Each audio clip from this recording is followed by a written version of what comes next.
Hey, good morning. How is everybody today? Thought while I was making my coffee, I'd just come on and talk to you for just a second about the third value. Remember, we're in Designs for Living and Learning, Transforming Early Childhood Environments by Deb Curtis and Margie Carter. This is the second edition to that book, and in this it talks about values and how we should honor children. That's loud, sorry. How we should honor children. Third value in this book says, in their early years, children need multiple ways to build a solid identity and connections with those around them, their families, peers, role models, culture and community, and the natural world. How do we do that? How do you do that in your programs? How do you create a solid identity for them? Well, there's lots and lots of different ways that you can do that. Family involvement is a way that you can do that. Family visits and participation. Invite those parents in. I have a little coffee with my cream. Invite those parents in and ask them to be a part of cultural experiences, to be a part of the day-to-day. Lots of programs have parent volunteers that come in and spend time with the kiddos.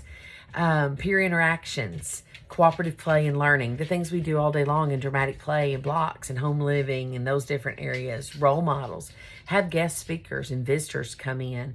I'd love to have the local chocolate, Kavai chocolate, to come in and teach me how to make chocolate. I'd like that a whole lot.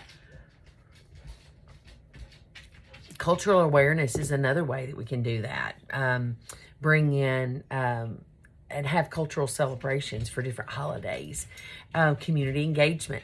Create a community project. So one of the things that we talked about in the past is a food drive, collecting food items for a local shelter that supports children and families that are in need.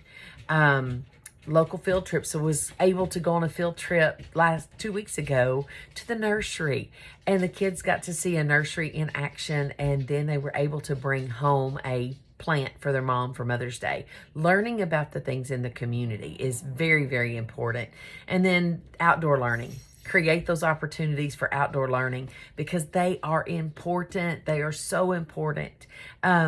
We want to let them explore. We want to let them dig. We want to let them get their hands dirty. Making sure that we are honoring children in the early years to build a solid identity and connections. Connections to the space around them, connections to the people around them, just good old-fashioned connection. And I think that you guys do an excellent job of that with the work that you do in your programs.